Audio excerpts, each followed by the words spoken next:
church had always been a part of my life, but I think that I was making religion the main part of it instead of the church or Jesus. And so before I was always looking for checking a box. Everybody's saying they're pulling this out of the Bible. If you want to know the truth, here it is. It's right here in the Bible. But then I found that even guys with doctorate degrees in theology from a Jewish doctorate degree could argue the same good argument with a guy that's Catholic with a doctorate degree, and so on and so forth. And so just focus way too much on religion. And so life before church was more like a chore. Rock bottom is such a hard place. And I think that rock bottom for me was I was in the military for 8 years, and I did a year in the reserve, so 9 years total. And there was a couple of rock bottoms in it. I went on my first deployment when I was 20. I was 20. I turned 21 in the desert, and I was only supposed to be gone 6 months, but ended up being gone 10.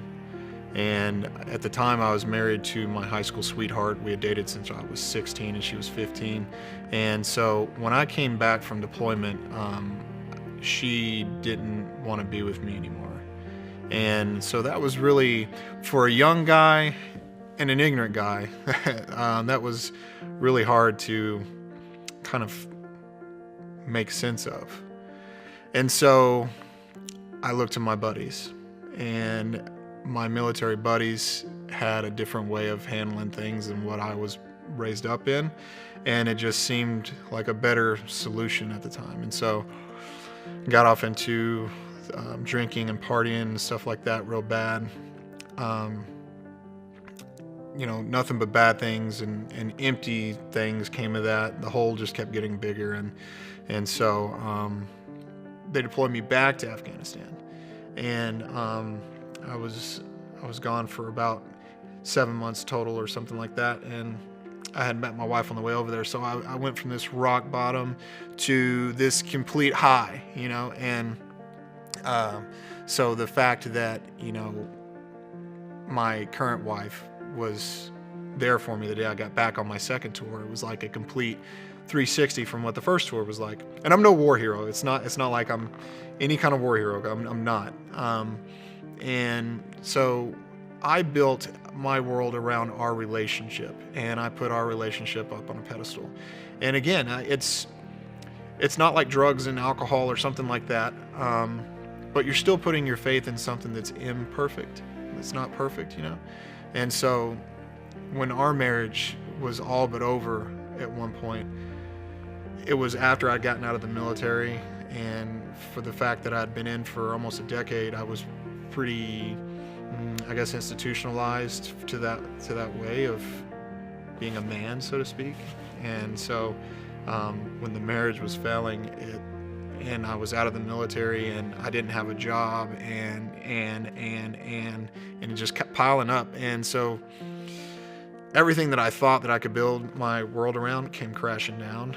And every time I've hit rock bottom, I found that it was because of what I had built up, my own fortress, these things that were mine, and all that. And so whenever those things that weren't really mine went back to the world that it belonged to, in a detrimental way, I found that the only thing that's sturdy is my relationship with God, and to know that He's going to bring me out of that.